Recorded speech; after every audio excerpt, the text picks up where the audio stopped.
Bapak, Ibu, Saudara-saudari sekalian yang terkasih, salam damai untuk kita semua. Semoga damai dan kasih dari Tuhan kita Yesus Kristus senantiasa menyertai hidup dan karya saudara dan saudari dimanapun berada. Ketika melihat kembali dan merefleksikan perjalanan kehidupan kita masing-masing dan juga perjalanan kehidupan bersama sebagai umat manusia di dunia ini, kita melihat di mana di hadapan kita, bahkan di belakang kita, terhampar lautan permasalahan yang meliputi kehidupan kita. Kebencian, perpecahan, pertikaian, perceraian, dan semua dendam yang merasuki hati manusia. Pertikaian dan perpecahan terjadi dari skala kecil, dari dalam rumah tangga masing-masing, dalam lingkungan masyarakat, berbangsa, bernegara, bahkan sebagai warga negara dunia. Dalam skala besar kita melihat peperangan terjadi di mana-mana. Semangat kebencian dikobarkan di mana-mana.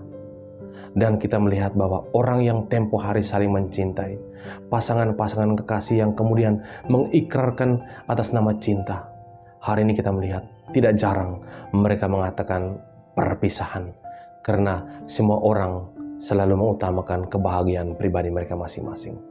Berhadapan dengan jutaan permasalahan ini, kita dibenturkan pada pertanyaan-pertanyaan yang seolah-olah tidak menemukan jawaban yang pasti. Kita terhampar pada lautan pertanyaan yang bagaikan perahu di tengah samudera yang luas, tidak tahu kemana arah untuk mendayung semuanya itu. Dan berhadapan dengan ini, kita kembali ke dalam diri kita. Sebagai manusia, kita pun membutuhkan damai. Kita mencari damai dan sejahtera. Kita mencari bahagia dan juga bagaimana indahnya hidup dalam berelasi, dalam keberagaman. Namun semua mimpi itu hanya tergantung pada cita-cita dan impian belaka. Semuanya menjadi sebuah mimpi yang tak kesampaian. Mengapa semuanya itu terjadi? Sebuah hal yang menjadi tantangan besar bagi kita semua adalah bahwa ketika dunia semakin maju dalam perkembangannya, dalam teknologi, intelektualitas, dan segala aspek kehidupan, manusia mencoba mengeliminasi Tuhan dari kehidupan mereka. Mereka mencoba untuk bahkan menghapus semua pemikiran dan ide tentang Tuhan dari kehidupan mereka.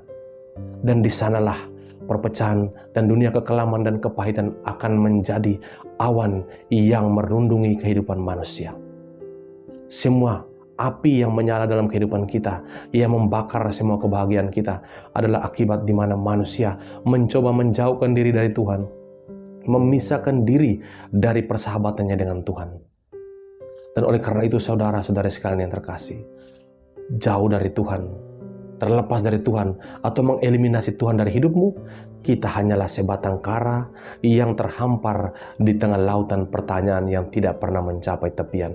Dan mimpi kepada damai sejahtera akan hanya tinggal mimpi. Dan hari ini, saudara-saudari sekalian yang terkasih, hari Minggu Paskah yang kelima, Kristus datang mengingatkan kembali kepada kita bahwa Dialah pokok anggur yang benar. Barang siapa yang bersatu dengan Dia akan menghasilkan buah banyak dan mengalami damai sejahtera. Barang siapa yang terlepas dari Dia, dia akan dibakar dan dibuang ke dalam api yang menyala-nyala. Sungguh sangat tepat peringatan Kristus hari ini, bahwa hanya pada Kristuslah semua jawaban persoalan kita akan terjawab. Semua kegundahan kita, semua usaha kita untuk mencari damai akan dipenuhi hanya oleh Kristus. Manusia betapapun hebatnya, betapapun kuatnya dia, betapapun kaya, ia tidak mampu memberi damai, ia tidak mampu menebus dosa, dan ia tidak mampu mengganti sukacita dengan harta yang ada. Hari ini Yesus mengajarkan kepada kita, Dialah pokok anggur yang benar. Dalam kehidupan iman kita, pokok anggur melambangkan sukacita, bahagia, dan damai yang tak bertepian. Hanya Kristus, hanya dalam Kristus kita akan mendapatkan sukacita dan damai yang abadi. Oleh karena itu Yesus mengatakan kepada kita semua, tinggallah di dalam aku. Apa arti kata tinggal di dalam aku? Mendekatlah pada Kristus, jalinlah relasi yang intim dengan Dia, dan bersandarlah pada Dia. Cara untuk tinggal dalam Kristus pertama Yesus ajarkan hari ini, bahwa kita harus sadar bahwa kita adalah murid Kristus. Yang pertama-tama mengutamakan sabda Kristus. Mari kita baca sabdanya, mari kita dengarkan sabdanya, kita renungkan dan kita hayati dalam kehidupan kita sehari-hari.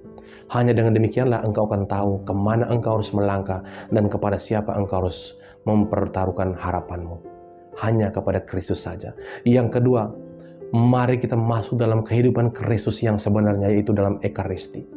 Hanya dengan darah Kristus dan tubuh Kristus yang mulialah semua dosa kita ditebus, dan kedamaian sejati, kesejahteraan hidup akan terpenuhi. Seperti Yesus mengatakan, Shalom Aleichem, damai terpenuhi bagimu. Dan hanya dengan tubuh dan darahnya yang mulialah semuanya itu akan terpenuhi di dunia ini dan juga damai abadi di akhirat bersama para kudus.